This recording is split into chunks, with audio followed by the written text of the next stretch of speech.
It is July, and we are doing a sub battle with our Saints channel here at Chat Sports. Very early in the month still, but let's not give up our lead this quickly. Hit that sub button down below if you want to beat the Saints in 2023. Let's get that started by winning a sub battle here at Chat Sports.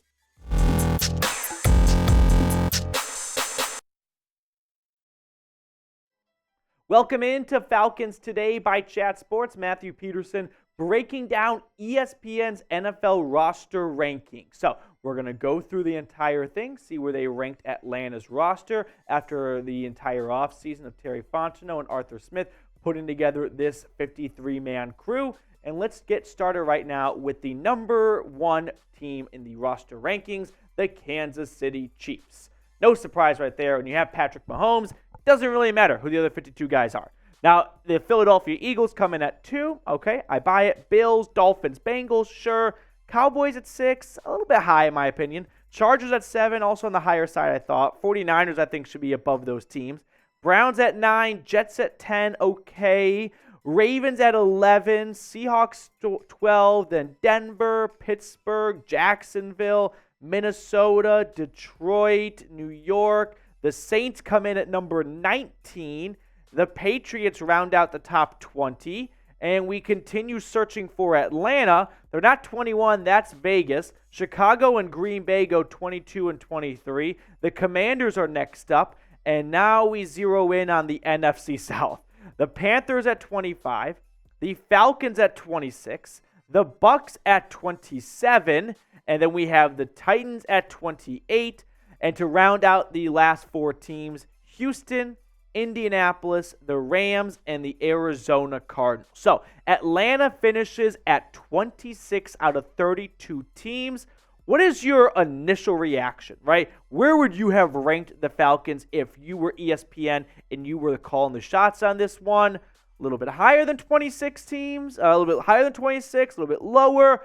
I mean, looking back at that list, I think they are better than 26, but not by a ton necessarily. It's just hard right now to say that with a big question mark at the quarterback position, but I would have had them closer to 23, 24 than 26, but not miles ahead of where they are currently. So give me your ranking down in the comment section.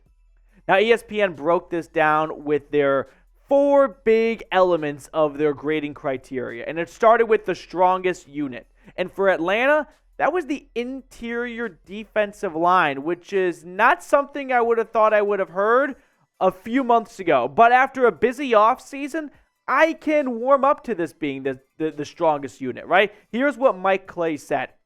2-time Pro Bowler Grady Jarrett is the notable incumbent and one of the anchors of this group. 6-time Pro Bowler Calais Campbell is now 36 years old, but he's fresh off another strong season and will work from the edge and inside. New defensive coordinator Ryan Nielsen brought David Onyemata over from New Orleans, and he'll play a big role inside. This is a huge upgrade for a defense that was 29th in EPA last season. Personally, I would have gone with running back, and here's why. If something were to happen for Bijan Robinson for 2 to 3 weeks, oh, boo-hoo, your backup is a 1,000-yard rusher in Tyler Algier, and you also have Cordero Patterson. If something happens to Onyemata or to Grady Jarrett, things are a bit thinner, right? Eddie Goldman would be that next interior defensive lineman up, but he's only played 1 season the last 3 years, so not a ton right there. And then when you look at some of the stats from 2022, Calais Campbell, David Onyemata come over in free agency. They put up really solid numbers for being defensive linemen, or especially on the interior, like Onyemata and Campbell coming off the edge at his age, 5.5 sacks. Grady Jarrett ended up leading the Falcons in sacks last year with 6. So the defensive line is pulling its weight. Now it's up to the outside linebackers to capitalize on the havoc they are going to wreak, and they can get around the edge and get to the quarterback. So who do you think will end up leading the Falcons in sacks? Will it be Grady Jarrett for a second straight season, or will it be someone else? Give me your thoughts in the comment section below. The weakest unit was quarterback. Before you get all mad at me, this was their rankings. This is their list. I know that there are some hardcore Desmond Ridder truthers out there, And I like Desmond, but some of you guys love Desmond Ridder. Here's what Mike Clay said. Atlanta is undoubtedly building around its run game, and that was evidenced by its failure to upgrade on 2022 third-round flyer Desmond Ridder. The 23-year-old attempted 115 passes as a rookie, and his only 2 touchdowns came against Tampa Bay's reserves in Week 18. If Ridder struggles, veteran Taylor Heineke, career 34 touchdowns and 24 interceptions, is the next man up and offers little reason for optimism. So, before everyone gets super mad at me for being mean to Desmond Ridder, those are Mike Clay's words, not mine. So take your beef up with him. But I'm not going to stand for the Taylor Heineke slander, okay? Little reason for optimism. Taylor Heineke is this generation's Ryan Fitzpatrick, where he might not start the year for you, but if he comes in midseason, it's going to be more exciting than the previous 6 weeks were. But when it comes to Desmond Ridder, I am optimistic that he can be a good quarterback for this team. I'm not sold on him being a franchise quarterback after just 4 games. And as Mike pointed out, he only threw 2 touchdowns at the very end against the Bucs backups. But still, I think Ridder did show a lot of potential in those 4 games, and clearly enough for this team to stick by him the entire offseason when they had opportunities to upgrade. So I think that does speak to Fontenot and Smith believing in a big big leap coming for Desmond Ridder in year 2. But I can see why he would be the weakest unit with just a overall room that doesn't have a lot of proven talent in it outside of Taylor Heineke's nearly like all-time upset against the Bucs in the postseason. Now, the X factor for this team is A.J. Terrell, and this is an interesting one because I always believe X factors are guys who are not the best player, but some of the sneaky good players. And A.J. Terrell is more than just a sneaky good player. He is one of this team's most talented players. Here's what Seth Walder said. In 2021, Terrell allowed fewer EPA as nearest defender, negative 29.4, than any other corner in the league per NFL Next Gen Stats. But last year, he gave up more EPA, 28.3, than any other corner in the league. That's a wild swing. But corners are notoriously variant, and we know Terrell can be elite. The question is, will he be elite again in 2023? I have no idea what any of that just meant right there.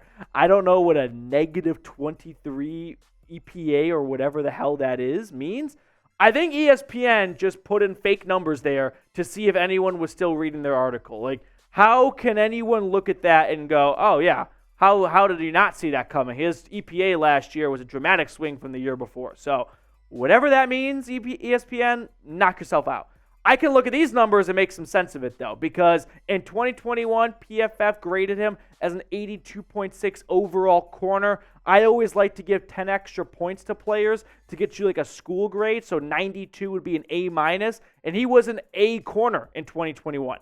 This past season, once Hayward went down, he didn't get a lot of help, and he did not look like that Pro Bowl corner he was before. A PFF overall grade of 63.9. Just didn't have a ton of impact plays last year, and there was definitely a step back. But hopefully with Jeff Okudah coming over and a lot more resources like Jesse Bates in the secondary, A.J. Terrell can go back to being that lockdown corner he is. Now, here's the question I want to toss everyone's way. Is A.J. Terrell a top 10 cornerback? Going into 2022, without a doubt. Coming out of 2022, I have some doubts. Right? I think he still is, but I think you can make a fair argument for 10 other guys being a bit higher after last season because the numbers are hard to defend. But if you just look at that 2021 season, he's a top 10 corner. Now we just need to see that on repeat.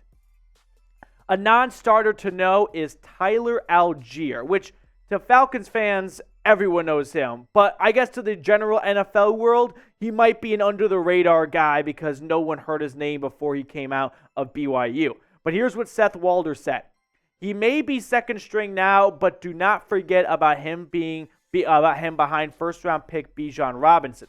Algier recorded 154 rushing yards over expectation in 2022, 8th most among all running backs per NFL Next Gen Stats. Tyler Algier is not going to be phased out of this offense. I think they're going to try and get both him and Bijan Robinson on the field as much as possible. So if that means putting Bijan in the slot at times, do not be surprised. I'm also going to float out the possibility of a Tyler Algier trade. If an injury were to happen to another team, you better believe the first thing that fan base is going to do is, well, let's call Atlanta and get Tyler Algier. They've got a 1,000-yard rusher as a backup. Surely they can unload him and roll with Bijan and Cordero Patterson. But Algier is definitely a good name to know, despite not being a starter. That's it for today's show. Thank you so much for tuning in, taking time out of your day. We'll sign off, and we'll catch up with you guys later.